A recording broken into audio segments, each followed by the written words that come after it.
আজ থেকে ঠিক 3 দিন পর অর্থাৎ আগামী 1 নভেম্বর তারিখ থেকে কিন্তু দেশের লক্ষ লক্ষ মোবাইল সিম বন্ধ করে দেওয়া হবে।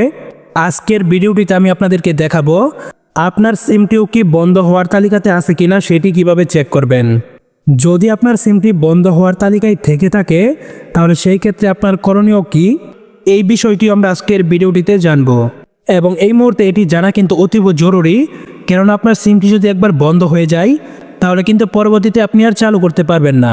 তো চলুন দেখে নেওয়া যাক আপনার সিমটিও বন্ধ হওয়ার তালিকাতে আছে কিনা সেটি কিভাবে চেক করবেন। প্রথমে আপনার সিমটি যে আইডি কার্ড দিয়ে রেজিস্ট্রেশন করা হয়েছিল ওই আইডি কার্ডটি হাতে নিয়ে বসবেন। তারপর আপনারা মোবাইলের ডায়াল প্যাডে চলে যাবেন।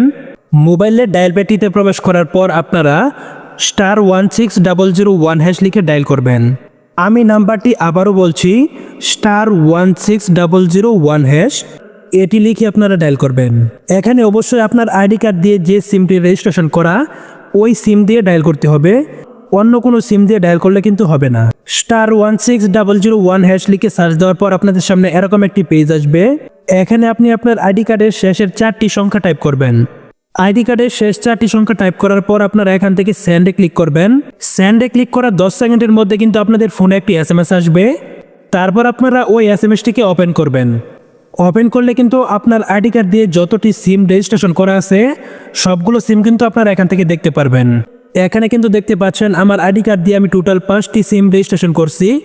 আপনারা যদি এরকমভাবে চেক করার পর দেখেন আপনাদের আইডি কার্ড দিয়ে 10টির বেশি সিম রেজিস্ট্রেশন করা আছে, তাহলে কিন্তু আপনাদের যে কোনো 10টি সিম রেখে বাকিগুলো কিন্তু বন্ধ করে দেওয়া হবে। অর্থাৎ নতুন নিয়ম অনুযায়ী একটি আইডি কার্ড দিয়ে সর্বোচ্চ 10টি সিম রেজিস্ট্রেশন করা যাবে। 10-এর অধিক যতগুলো সিম হবে ততগুলো কিন্তু বন্ধ করে দিবে। যাদের আইডি কার্ড দিয়ে 10টির কম সিম রেজিস্ট্রেশন করা তাদের কিন্তু চিন্তার কোনো কারণ নেই, কিন্তু যাদের আইডি কার্ড দিয়ে 10টির অধিক সিম রেজিস্ট্রেশন করা তারা কিন্তু 1 তারিখের পরে বিপদে পড়ে যাবে।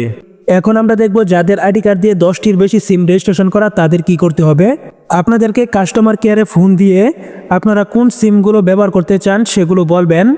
আর যদি আপনারা কাস্টমার কেয়ারে যোগাযোগ না করেন তাহলে কিন্তু কর্তৃপক্ষ আপনার যে কোনো সিম বন্ধ করে দিতে পারে। আশা করি আপনার সিমটি বন্ধ হওয়ার তালিকায় আছে কিনা সেটি কিভাবে চেক করতে হয় তার প্রসেসটি আপনারা বুঝতে পারছেন। ভিডিওটি ভালো লাগলে অবশ্যই লাইক, কমেন্ট এবং শেয়ার করে দিবেন। সেই সাথে সবসময় এরকম গুরুত্বপূর্ণ ভিডিও পেতে অবশ্যই আমাদের চ্যানেলটিকে সাবস্ক্রাইব করে নেবেন এবং ফেসবুক পেজটিকে ফলো করে দিবেন।